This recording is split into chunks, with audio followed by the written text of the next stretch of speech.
نحمده ونستعينه ونستغفره ونعوذ بالله من شرور أنفسنا ومن سيئات أعمالنا من يهده الله فلا مضل له ومن يضلل فلا هادي له وأشهد أن لا إله إلا الله وحده لا شريك له وأشهد أن محمدًا عبده ورسوله يا أيها الذين آمنوا اتقوا الله حق تقاته ولا تموتن إلا وأنتم مسلمون يا أيها الناس اتقوا ربكم الذي خلقكم من نفس واحدة وخلق منها زوجها وبث منهما رجالا كثيرا ونساء واتقوا الله الذي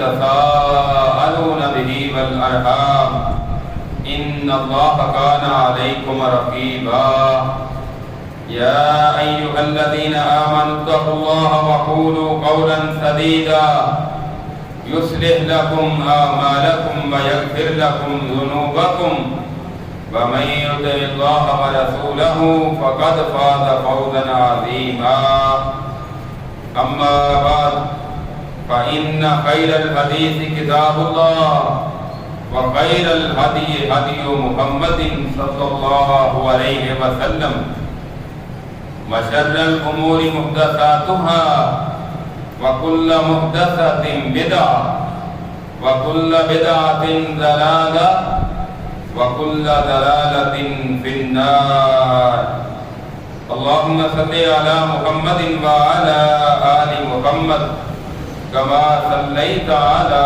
إبراهيم وعلى آل إبراهيم إنك حميد مجيد اللهم بارك على محمد وعلى آل محمد كما باركت على إبراهيم وعلى آل إبراهيم إنك حميد مجيد رب اشرح لي صدري ويسر لي أمري واحلل عقدة من لساني يفقهوا قولي رب زدني علما اللهم انفعنا بما علمتنا وعلمنا ما ينفعنا وزدنا علما فأعوذ بالله السميع العليم من الشيطان الرجيم بسم الله الرحمن الرحيم أولم يروا أنا جعلنا حرما آمنا ويتخطف الناس من حولهم أفبالباطل يؤمنون وبنعمة الله يكفرون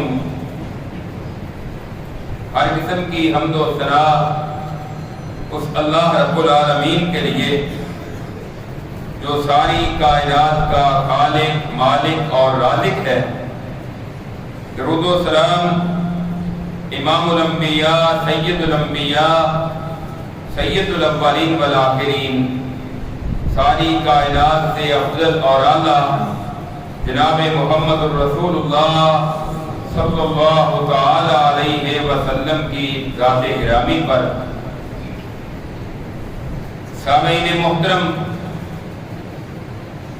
قرآن کریم کی جو آیت مبارکہ اس وقت آپ کے سامنے میں نے تلاوت کی ہے، اللہ رب العزت فرماتے ہیں کیا وہ لوگ دیکھتے نہیں کہ ہم نے زمین کو، کہ اس سرزمین کو ہم نے حرم بنا دیا ہے، امن والی بنا دیا ہے، اور اس کے ارد گرد لوگوں کو اچک دیا جاتا ہے، اور کیا پھر بھی وہ باطل کے ساتھ ایمان رکھتے ہیں اور اللہ کی نعمتوں کی ناشکری کرتے ہیں۔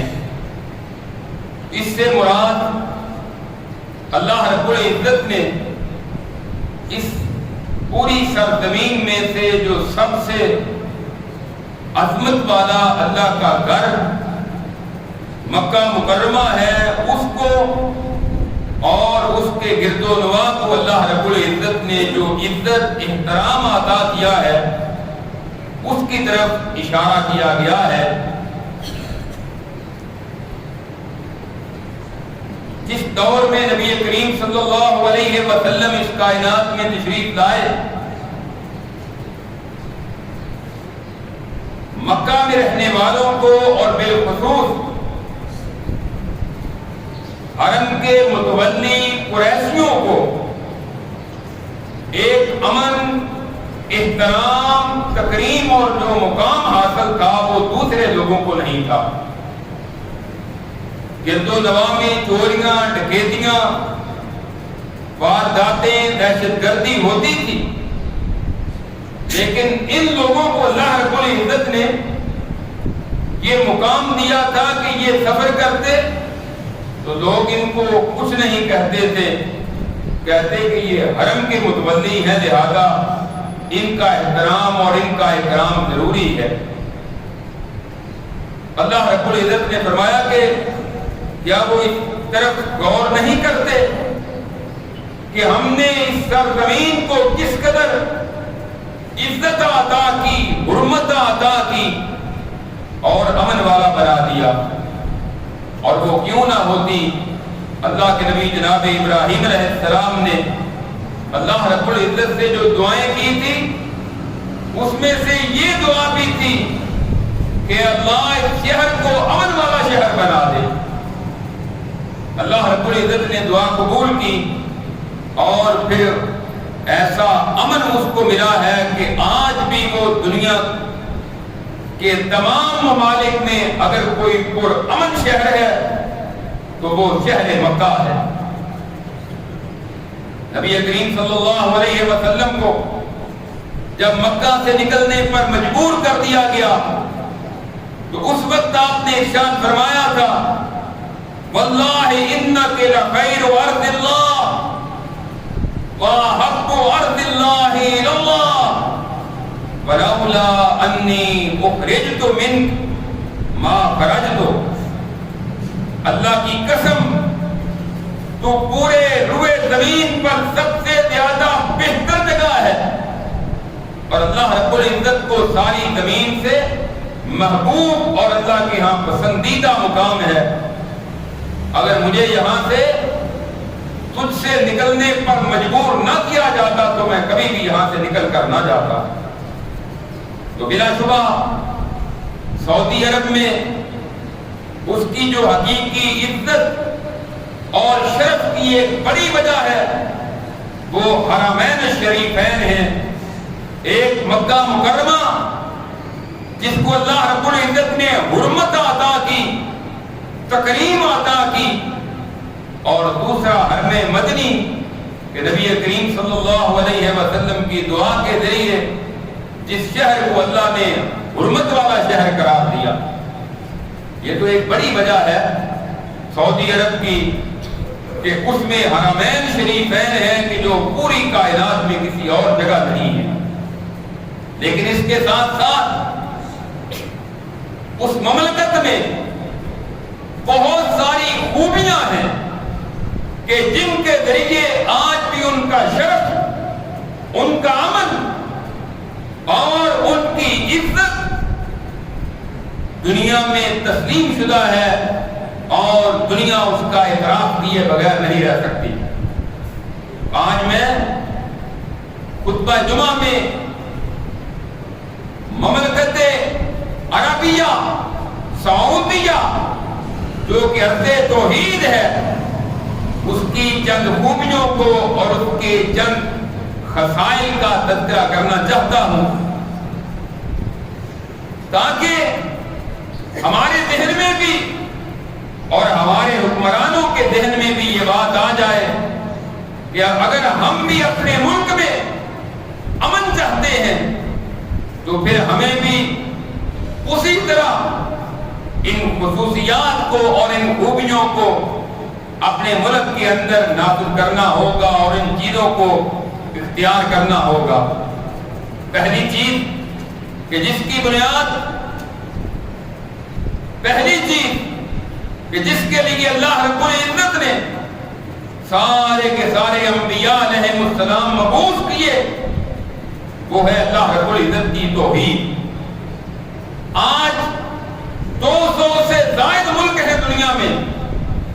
اور ان میں سے تقریباً 57 اسلامی ممالک ہیں. آپ ان 57 اسلامی ممالک پر نظر دوڑا کر دیکھ لیں کہ شاید کوئی ملک آپ کو ایسا نہیں ملے گا کہ جس میں خالصتاً اللہ کی توحید کا پرچار ہو رہا ہو. جگہ جگہ پکی قبریں، مزار، دربار، درگاہیں، آستانے آپ کو نظر آئیں گے. کوئی ضلع ایسا نہیں نظر آئے گا جہاں شرک کا اڈا نہیں بنا ہوا ہوگا.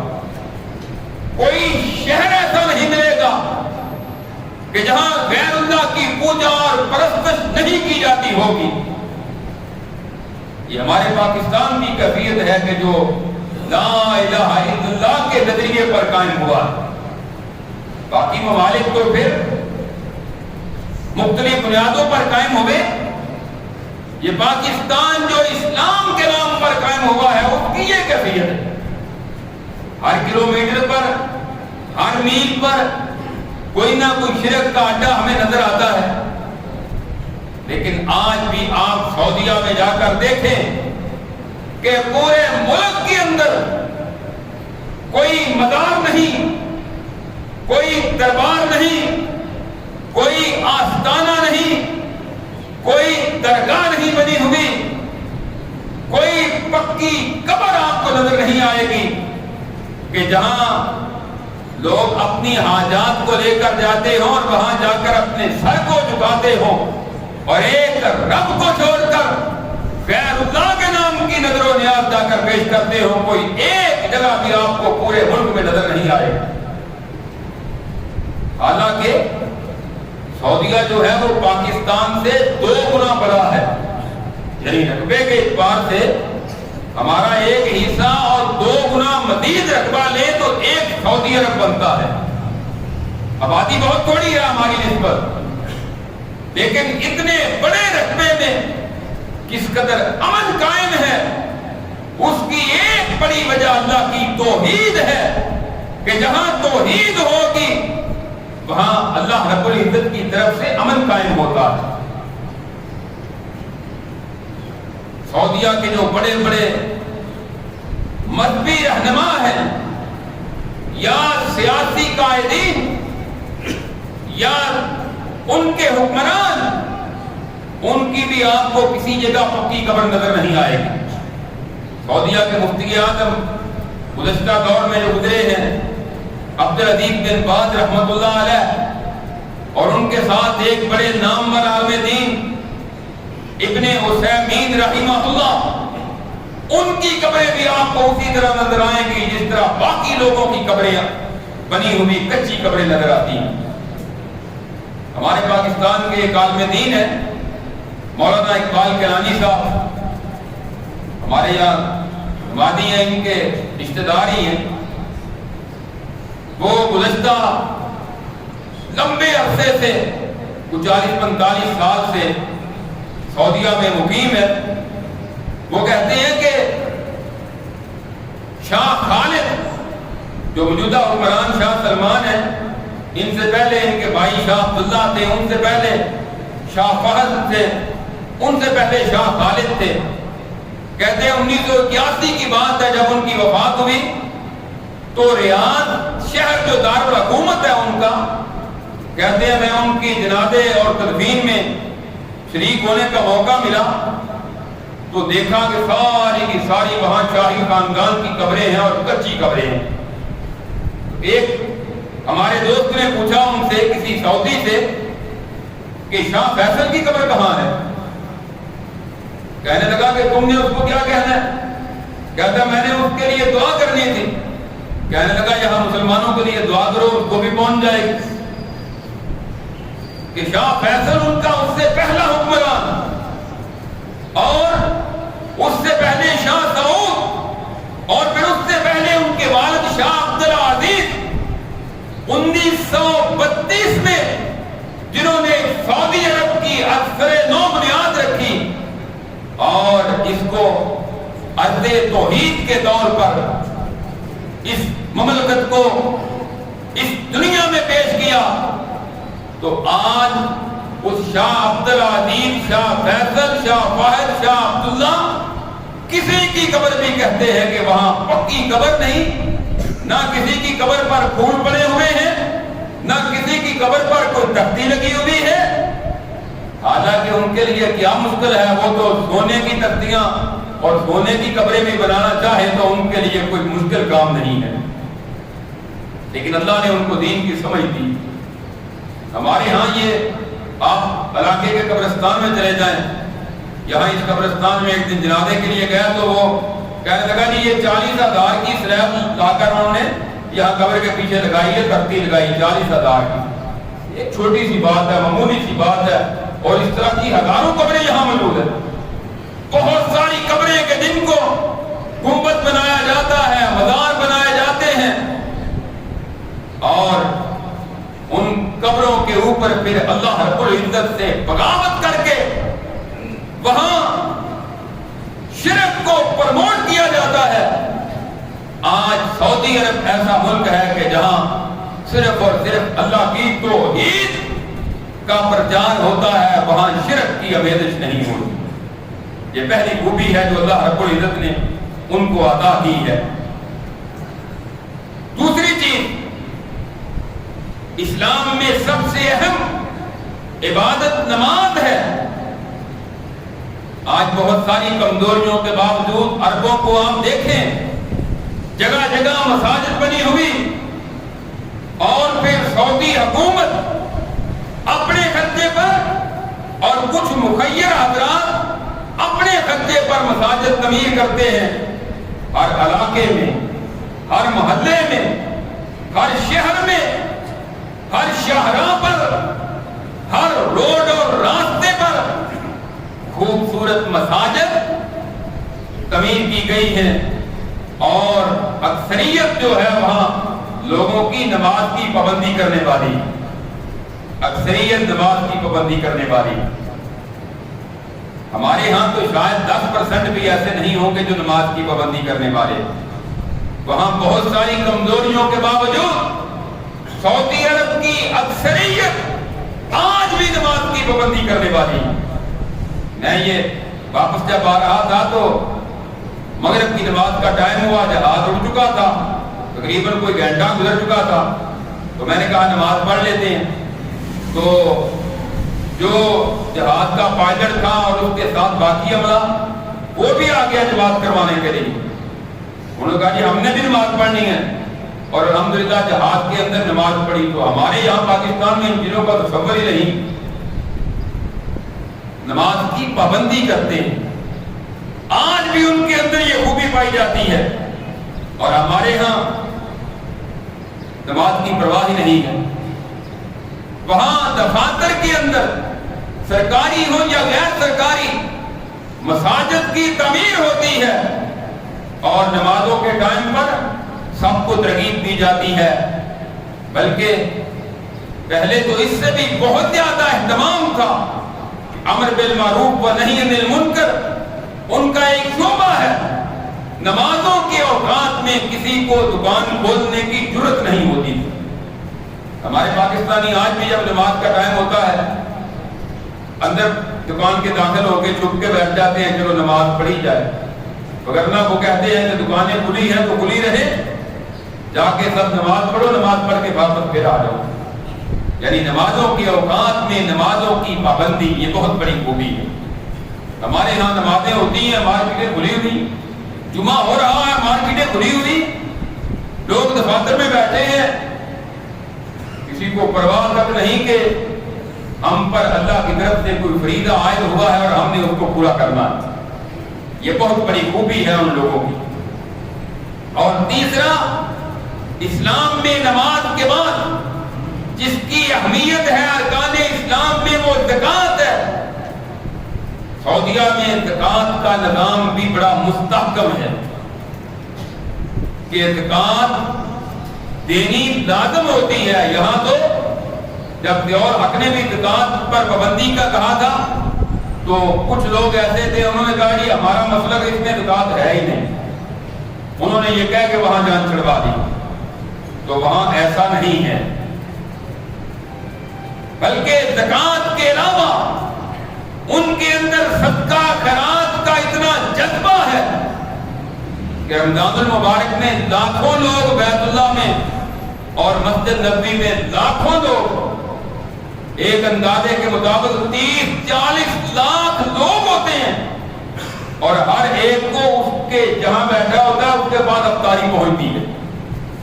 رمضان المبارک میں تو افطاری ہوتی ہی ہے، یہ رمضان المبارک کے بعد کی بات ہے۔ لاکھوں لوگوں کو شوال کے روزے، حالانکہ شوال کے روزے تو پتہ نہیں ہوتا کہ کس نے کس دن روزہ رکھنا ہے پورے مہینے میں، لیکن یہ شوال میں جو ہے وہ لوگوں کو بیت اللہ میں اور مسجد نبوی میں افطاری دی جاتی ہے، اور سوموار اور جمعرات کو تو بھرپور اہتمام ہوتا ہے اس کا۔ نماز مغرب کا وقفہ بھی بڑھا دیا جاتا ہے اذان کے بعد کے لوگ افطاری کر رہے ہیں۔ مسجد نبوی میں بھی پورا سال ایسا چلتا ہے، اور اس کے علاوہ صدقہ خیرات کرنے والے روڈ کے اوپر لا کر کنٹینر کھڑا کر دیتے ہیں اور لوگوں میں چیزیں تقسیم ہو رہی ہیں، کوئی کھانے کی چیزیں، کوئی اس طرح کی ضروریات کی چیزیں، کوئی جوس دے رہا ہے، کوئی کسی قسم کی چیزیں تقسیم ہوتی ہیں۔ یہ ان لوگوں کے اندر جذبہ ہے، اور اربوں کا صدقہ خیرات جو ہے وہ بہت معروف ہے۔ ہمارے ہاں اس جذبے کی بہت کمی ہے۔ ہمارے ہاں نچلے درجے میں پھر بھی یہ ایک حد تک جذبہ ہے، جو بڑے بڑے امیر ترین ہیں ان کو اس بات کی پرواہ ہی نہیں ہے۔ عربوں میں نے دیکھا ہے کہ افطاری کا ٹائم ہوتا ہے، بڑے بڑے امیر ترین لوگ دسترخوان خود بچھا کے عام لوگوں کو پکڑ پکڑ کے بٹھاتے ہیں کہ میرے دسترخوان پہ بیٹھو، دوسرا کہتا ہے میرے دسترخوان پہ بیٹھو، لوگوں کو پکڑ پکڑ کے بٹھاتے ہیں کہ میرے پاس افطاری کر لو۔ تو یہ نیکی کا جذبہ ہے۔ یہ باتیں بیان میں صرف ایک قصے اور کہانی کے طور پر نہیں کر رہا، بلکہ ان خوبیوں کو اجاگر کر رہا ہوں کہ کاش ہمارے اندر بھی یہ شوق اور ذوق پیدا ہو جائے، نیکی کا جذبہ پیدا ہو جائے۔ روح پرور منظر ہوتا ہے رمضان المبارک میں اور حج کے دنوں میں، اور پھر بیت اللہ کا حج ہے۔ اللہ رب العزت نے ان کو سعادت دی ہے۔ وہاں میرے ساتھ کچھ دوست تھے تو میں کہہ رہا تھا کہ دیکھو کس قدر بیت اللہ میں نیکی کا روح پرور منظر۔ میں نے کہا ہمارے پاکستان میں ہوتا تو یہاں ملنگوں نے بیٹھ جانا تھا ہر طرف، مانگنے والوں نے بیٹھ جانا تھا ہر طرف، اور یہاں میلے لگ رہے تھے جو یہاں ہوتا ہے، تو وہاں لوگ عبادت کر رہے ہیں لاکھوں کی تعداد میں، اور 40-50 لاکھ لوگ کم از کم بیت اللہ کا حج کرتے ہیں۔ کسی جگہ کوئی دکم پیل نہیں، ڈسپلن، اور پھر ان کے رہنے کے انتظامات، ان کے سفر کرنے کے انتظامات، ایک ہی دن میں سب نے عرفات جانا ہے، ایک ہی دن میدان عرفات میں خطبہ ہوتا ہے اور شام کو سب نے واپس آنا ہے، تو لاکھوں کی تعداد میں لوگ پرامن طریقے سے جاتے ہیں اور آتے ہیں، کوئی مشکل پیش نہیں آتی۔ یہ آسان کام نہیں ہے۔ ہمارے ہاں تو یہاں 1000 بندے کا انتظام کرنا ہو تو مشکل ہو جاتا ہے، شادی پہ 500 بندے کا اہتمام کرنا ہو تو کام ہاتھ سے نکل جاتا ہے کہ کیسے اس کو مینج کیا جائے، اور ہماری پولیس جو ہے یہ لاٹھی چارج کرتی ہے۔ سوائے حج کے موقع پر میں نے دیکھا تھا کہ سعودی خاندان کے لوگ آئے تھے تو ان کی سیکورٹی کے لیے 7 گن والے تھے، یا جو امام آتے ہیں نماز کے لیے ان کے ساتھ جو کمانڈو ہوتے ہیں ان کا پسٹل لگا ہوتا ہے، ہاتھ میں کوئی چیز نہیں ہوتی، ورنہ پورے سعودیہ میں کسی جگہ پولیس والوں کے ہاتھ میں کوئی گن، کوئی پسٹل، کوئی چیز ہوتی نہیں۔ لیکن امن و امان اتنا ہے، قانون کا نفاذ اس قدر ہے، ایک اشارہ کرتے ہیں اور کروڑوں روپے والی گاڑی والا جو ہے اس کی جرات نہیں ہوتی کہ ایک قدم بھی آگے بڑھ جائے۔ ملک کا نظام ہے، ایک سسٹم ہے۔ کاش کہ ہمارے ملک میں بھی اسی طرح امن و امان آ جائے، قانون کا نفاذ آ جائے، اور قانون اس وقت ہوتا ہے کہ جب وہ عام اور خاص لوگوں کے لیے برابر ہو جائے۔ یہاں عام مرتا ہے تو مر جائے، کوئی وزیر وزیر آ رہا ہے، وزیر اعظم آ رہا ہے، وزیر اعلیٰ آ رہا ہے تو کسی کی پرواہ ہی نہیں، بس ان کا پروٹوکول ہے، باقی ساری کی ساری عوام کا یہ حال ہوتا ہے کہ جس طرح یہ جانور ہیں ان کی کوئی حیثیت ہی نہیں۔ ہمارے ہاں یہ کیفیت ہے۔ اسی طرح سعودی حکومت نے ملک کے اندر ایک جالیات کے نام سے مختلف جگہ مکاتب قائم کر رکھے. وہ کیا ہے کہ جہاں سے مختلف زبانوں کے اندر لٹریچر شائع ہوتا ہے، مختلف زبانوں میں ایک ایک مکتب سے 50-60 زبانوں میں لٹریچر شائع کر کے وہ لوگوں کو دین کی دعوت دیتے ہیں.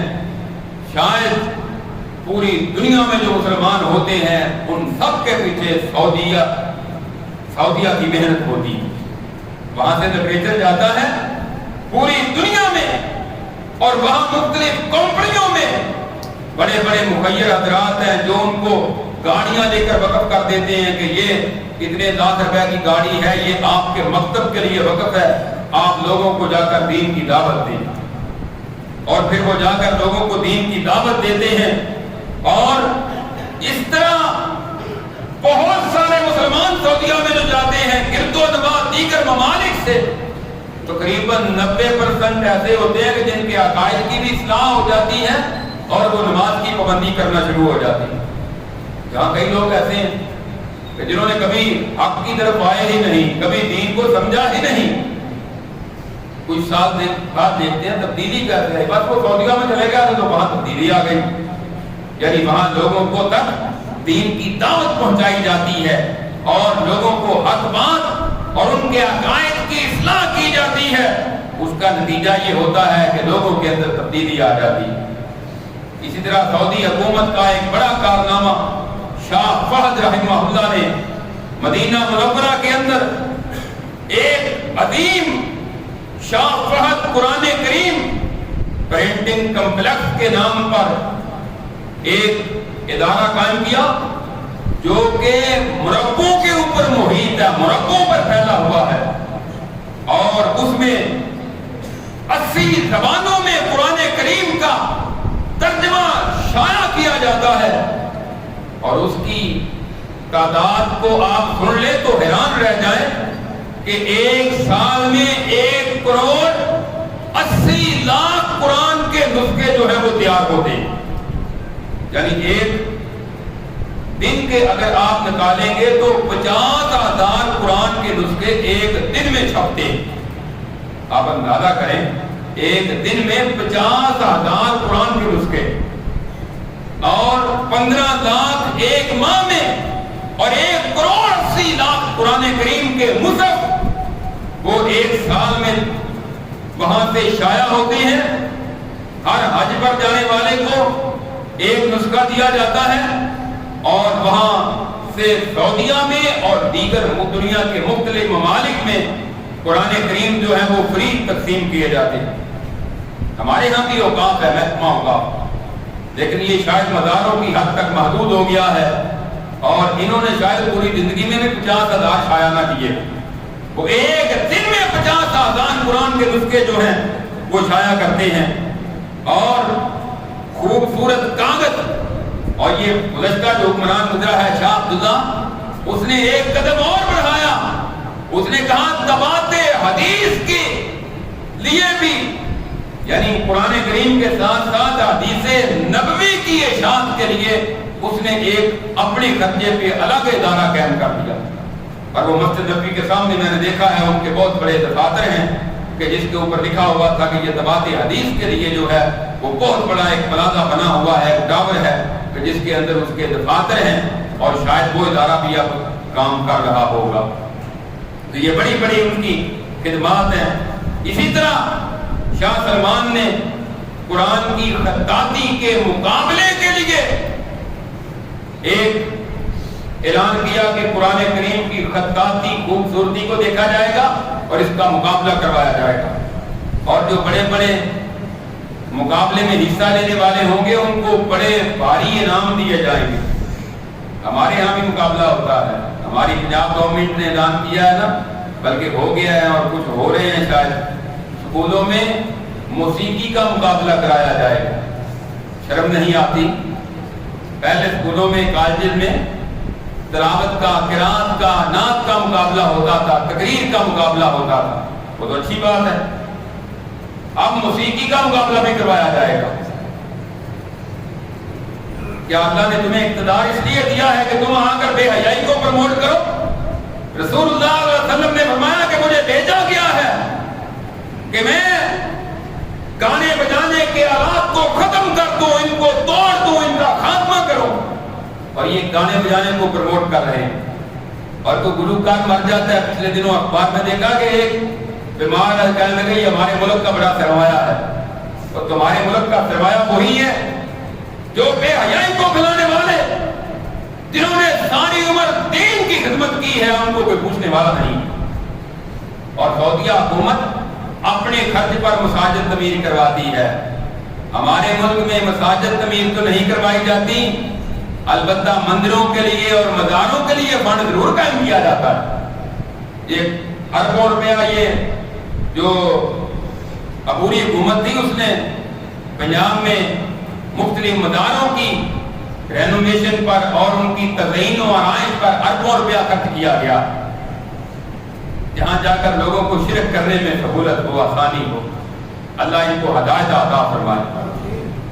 تو یہ کام کرنے والے، اور پھر سعودی حکمرانوں نے اپنے خرچے پر مدینہ منورہ میں ایک یونیورسٹی قائم کی ہے، جہاں پوری دنیا کے لوگوں کو، مسلمانوں کو، طلباء کو داخلہ دیا جاتا ہے. تقریباً اس وقت بھی 500 کے قریب پاکستانی طلباء وہاں تعلیم حاصل کر رہے ہیں.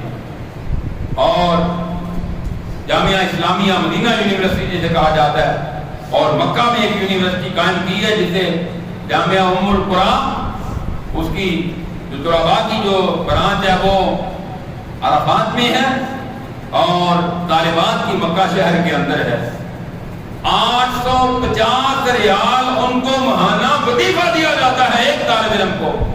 اگر ہم اپنا حساب نکالیں اپنی کرنسی میں 63,000 روپیہ بنتا ہے. تعلیم بھی دیتے ہیں، ویزا فری، ٹکٹ ہر سال کا فری، اور تعلیم فری.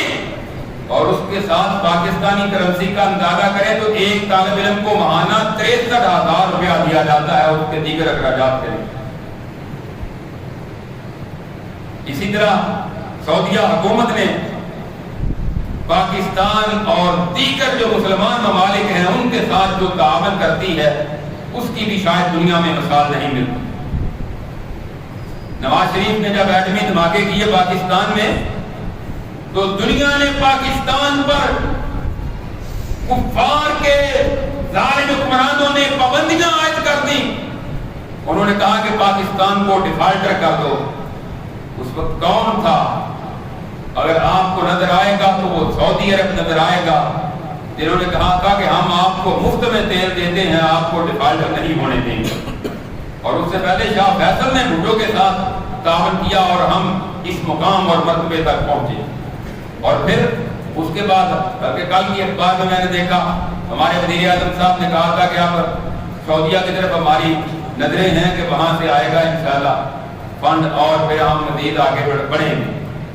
یعنی مسلسل جب بھی کوئی پریشانی آتی ہے ملک کو، یا ملک کے اندر کوئی آفات، 2005 کا زلزلہ دیکھ لیں یا سیلاب دیکھ لیں، سب سے زیادہ اگر کوئی تعاون کرتا ہے تو وہ سعودی عرب ہے.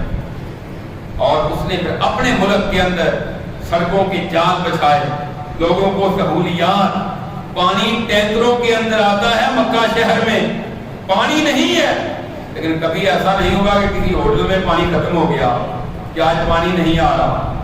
اور پھر زمزم کے مکہ میں، بیت اللہ اور مسجد نبوی میں آب زمزم کے 40,000 کولر ہیں جو ہر وقت حاجیوں کے لیے، نمازیوں کے لیے، وہاں ان کی سہولت کے لیے پانی، سادہ پانی الگ اور ٹھنڈا پانی الگ وہاں میسر ہوتا ہے.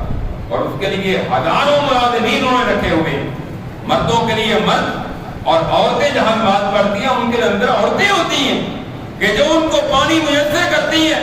اور اس کے ایک اندازے کے مطابق 7 لاکھ لیٹر جو ہے وہ ایک دن پانی استعمال ہوتا ہے، جو کہ حج اور رمضان المبارک میں ایک دن میں 20 لاکھ لیٹر تک پانی استعمال ہوتا ہے. آب زمزم یعنی اس قدر وسیع پانی اور حرمین کی صفائی اور ستھرائی اور پھر بیت اللہ کی تعمیر و توسیع، اور پھر اس میں بہت بڑا سعودی حکمرانوں کا اپنے خرچے پر شاہ فہد نے باب فہد بنوایا، مسجد نبوی کی توسیع کروائی، بیت اللہ کی توسیع کروائی۔ اب اس کے بعد جو شاہ عبداللہ نے توسیع کروائی ہے، ہمارے ایک دوست تھے وہاں، انہوں نے بتایا کہ پہلے جو مکہ کا حرم تھا وہاں 12 لاکھ لوگ نماز ادا کرتے تھے، اور اب جو نئی توسیع کروائی ہے، نئی بلڈنگ، اس اکیلے میں 18 لاکھ لوگ نماز ادا کرتے ہیں، اور باہر کو بھی شامل کیا جائے تو ایک اندازے کے مطابق 40 لاکھ لوگ بیت اللہ میں ایک وقت میں نماز ادا کرتے ہیں، اور 40 لاکھ کو مینج کرنے کے لیے پھر ہزاروں ملازمین، پولیس اور صفائی اور ستھرائی۔ آپ ایک دن لباس پہن کر چلے جائیں تو وہاں 4 دن بھی پہنے رکھے تو گندا نہیں ہوتا، سڑکیں صاف، اور پھر اب بیت اللہ کی مزید آگے توسیع کے لیے ساتھ کلام ٹاور کے پیچھے انہوں نے بہت بڑا میدان بنا دیا ہے، جہاں رمضان المبارک میں بھی نمازیں ہوتی تھی، جمعہ ہوتا تھا، اور عید کی نماز بھی وہاں پڑھی گئی، اور مسجد نبوی کی توسیع کے لیے بھی اب مزید آگے ایک بہت بڑا پلان انہوں نے خالی کروا کے وہاں ٹائل لگوا دی ہے، ماربل لگ گیا، اور صاف ستھرا ماحول ہے، کریم پڑے ہوئے ہیں، اور وہاں بھی نمازیں ہو رہے ہیں۔ یہ چھوٹے کام نہیں ہیں ان کے۔ اور اسی طرح ہجری کیلنڈر آج بھی اگر ہے تو وہ سعودی عرب میں نافذ ہے۔ ہمارے یہاں تو یہ انگریزی طریقے چلتی ہے نا، 1 مئی 2 مئی 3 مئی، وہاں محرم صفر ربیع الاول، اور پھر خط لکھتے ہیں تو اس کے شروع میں بسم اللہ الرحمن الرحیم اسلامی طریقے کے مطابق، اور پھر اس کے ساتھ ساتھ سڑکوں پر ہم چلے جائیں تو وہاں آپ کو سبحان اللہ، الحمدللہ، اللہ اکبر، لا الہ الا اللہ۔ ہمارے روڈ پر جائیں تو بے حیائی والی نیم برہنہ تصویریں لڑکیوں کی آپ کو نظر آئیں گی، سائن بورڈوں پر تصویریں نظر آئیں گی، بے حیائی کے مناظر نظر آئیں گے۔ وہاں آج بھی قرآن کریم کے آیات لکھی ہوئی نظر آئیں گی، دعائیں لکھی ہوئی نظر آئیں گی، اور پھر اس کے ساتھ ساتھ انہوں نے اپنے ماحول کو صاف ستھرا رکھنے کے ساتھ ساتھ صحت مند رکھنے کے لیے ہر چیز کا ایک ڈسپلن بنا دیا ہے کہ وہاں ہماری طرح چیزیں نہیں ملتی کہ ہر چیز کے اندر ہی ملاوٹ ہو، خالص چیزیں کھانے والی، استعمال کرنے والی، معیاری چیزیں۔ اور دنیا کا کوئی بھی ملک ہو، کسی پر بھی کوئی مشکل آئے تو سعودی عرب سب سے پہلے ہوتا ہے۔ یہ فلسطین کا مسئلہ پیش آیا تو 50 ملین سعودی بادشاہ شاہ سلمان نے سب سے پہلے اپنی طرف سے فنڈ قائم کیا جو اربوں روپے بنتا ہے، اور باقی پھر سعودی عوام نے اس میں تعاون کیا۔ ان کو اگر ہم روپے میں نکالیں تو وہ کھربوں روپیہ بنتا ہے کہ جو انہوں نے ان کے ساتھ تعاون کیا۔ تو یہ ساری باتیں ذکر کرنے کا مقصد یہ تھا کہ آج بھی سعودی عرب ایک آئیڈیل ملک ہے۔ ہمارے یہاں بعض لوگ معمولی باتیں لے کر، چھوٹی موٹی باتیں لے کر، اور بعض اوقات فیک ویڈیو لے کر سعودی عرب کے خلاف اپنی زبانیں نکالتے ہیں، اور ان کے خلاف لوگوں کے اندر ایک نفرت پیدا کرتے ہیں کہ ان کے حکمران ایسے ہیں۔ ہاں کمزوریاں ہیں، وہ فرشتے نہیں ہیں، انسان ہیں، اور پہلے کی نسبت جو ان کے بڑے تھے ان کا ایمانی لیول ان سے بھی زیادہ مضبوط تھا۔ کمزوریاں ہیں، لیکن اس کا یہ مطلب نہیں کہ ہم ان کی ایک دو خامیوں کو پکڑ کر کے ان کی ساری خوبیوں کو تار کر کے ان کے خلاف لوگوں کے دلوں میں نفرت پیدا کریں۔ ہمارے پاکستان میں بعض لوگ یہ کام کر رہے ہیں کہ وہ سعودی عرب کے خلاف نفرت پیدا کرتے ہیں، ہر وقت وہ اس تلاش میں رہتے ہیں کہ کوئی موقع میسر آئے تو ان کے خلاف ہم پروپیگنڈا کریں۔ تو ہمیں اس ملک کو اس کے لیے دعائیں بھی کرنی چاہیے، اور اس کو ایک آئیڈیل اور نمونے کے طور پر بھی اختیار کرنا چاہیے، اور اپنے ملک کی جہاں کمزوریاں ہیں ان کی اصلاح کرنی چاہیے۔ اس کا یہ مطلب قطعی نہیں ہوتا کہ جب ہم کسی پر تنقید کرتے ہیں تو ہم یہ دعوت نہیں دیتے کہ ہم اپنی فوج یا اپنے مسلمان حکمرانوں کے خلاف فتنہ برپا کر دیں، ملک کے اندر انتشار برپا کریں۔ اسلام کا یہ مزاج نہیں ہے، بلکہ ان کی اصلاح کی کوشش کریں. تو جس انداز میں بھی آپ کر سکتے ہیں اور جہاں آپ احتجاج کر سکتے ہیں وہاں احتجاج کر کے اپنا احتجاج ریکارڈ کروائیں، لیکن اپنے ملک کے اندر امن و امان قائم رکھنا یہ ہم میں سے ہر ایک کی ذمہ داری ہے. اور اپنے ملک کی خیر خواہی چاہنا اور اپنی اسلامی فوجوں کی اور اسلامی حکمرانوں کی خیر خواہی کرنا یہ ہر مسلمان کی ذمہ داری ہے. اللہ رب العزت سے دعا ہے اللہ اپنی کتاب و سنت پر عمل کرنے کی توفیق عطا فرمائے. آخر دعوانا الحمدللہ رب العالمین.